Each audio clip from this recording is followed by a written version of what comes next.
All right, so I want to talk to you about a really trendy topic that seems to be getting a lot of attention right now. And it's not something that hasn't been around, because it has, but it's definitely, there's a new flavor to it, a new twist, if you will. And that is ADD, or adult ADD. So individuals that are sort of reclaiming, if you will, or maybe internalizing this new, either it's a self-proclaimed diagnosis, or maybe they've been actually diagnosed with this adult attention deficit disorder. And there's a lot of different clusters and flavors to it. But I want to bring it up because not only is it getting a lot of hype, but I want to add a new spin on it. So a lot of people think that ADD is just kind of this like no known origin source kind of an issue, and that some people have it, some people don't.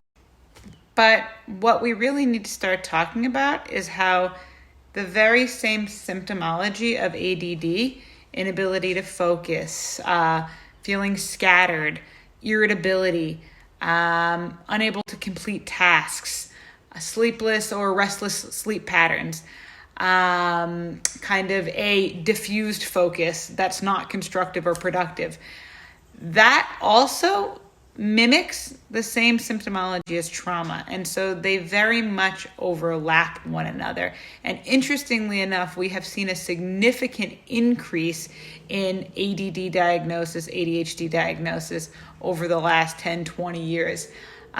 We're also now acknowledging the major implications that trauma has on the developing brain, both in children and into early adulthood.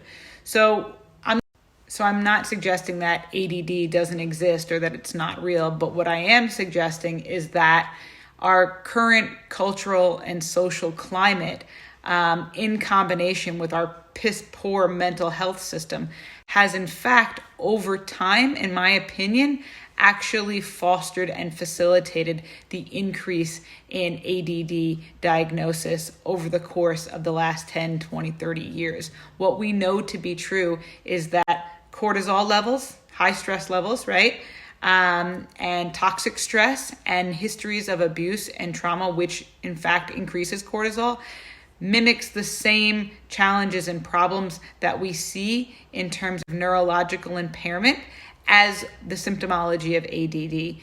Meaning, if a mother who is carrying a child in utero is stressed the fuck out all the time and releasing cortisol, that chronic release of cortisol, we know, actually interrupts and impacts normative neural networking and healthy brain development.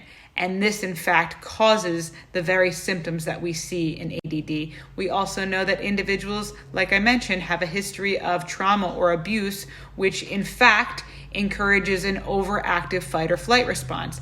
An overactive fight or flight response means that you have a regular influx of cortisol running through your system, creating inflammation and causing disruption in proper and healthy brain development. Once again, this causes inability to focus, inattentiveness, irritability, anxiety, so on and so forth. So the challenge is, like, I hate to say it, it's like a chicken or an egg conversation between, does ADD exist? Sure.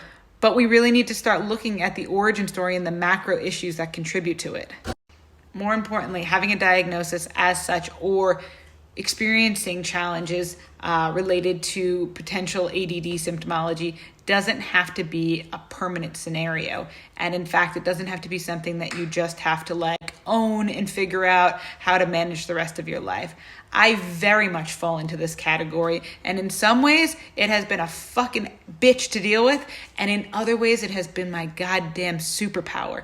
And so part of what we can do with this is not only figure out the magic and the medicine behind these types of characteristics and best ways to hone in on them, capitalize on this energy and channel them effectively, but we also know to be true is that part of overcoming trauma and healing trauma is really learning how to cultivate and develop a new biological landscape and a corrective baseline so that these types of symptoms aren't as pervasive. When we start prioritizing our mental health, our quality of life, and the absolutely necessity to deactivate that fight or flight response and get our physiology on board to work with us instead of against us, once we can start doing that, then we can start untangling some of the insidious beliefs that also perpetuate this story of being broken, of being fucked up, of being unstable, of being, hyper, of being, lazy or unable to focus. All of those stories or those narratives oftentimes, yes, accompany the symptoms, but they very much reinforce one another. So if we can address the physiological symptoms that ultimately create these challenges, we then can start unpacking the stories and the narratives that in fact reinforce the issues. So I really encourage you all to just, again, it's a different spin and it's a different take on this. So you can take what you'd like from this conversation. But at the heart of what I'm trying to tell you is that there are all different ways and interpretations, in fact, that we can start to examine and look at, and really step away from this incessant need to pathologize, to diagnose, and usually the first line of defense is medicate, when there's so much more resource actually available for us and within us that is accessible if we're willing to do the work around it.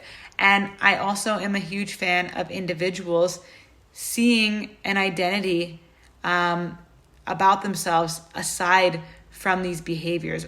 All too often do we get diagnosed and then that becomes a really salient and significant piece of our identity, for better or for worse. And as a therapist in this field for as long as I have, it's usually for worse. Don't get me wrong, both diagnostic tools, pathology, and treatment planning have all served a vital role in helping people around the world, really, and creating effective treatment for people who suffer with mental health. Also, and we need to place an equal, if not greater, emphasis on our capacity to heal, not only individually, but also collectively. The conversation and the highlighting that we're recently seeing around mental health is necessary, is fantastic. But people also need hope, and people also need to understand that they do in fact have resource. They do have a natural intelligence running through them. They are in fact predestined and predisposed and neurobiologically wired for healing, given the opportunity and the environment to do so. So I'm going to leave it here. Throw comments below. I always love to hear what y'all have to say, whether you agree, disagree, or you just want to dive in deeper. Thanks so much.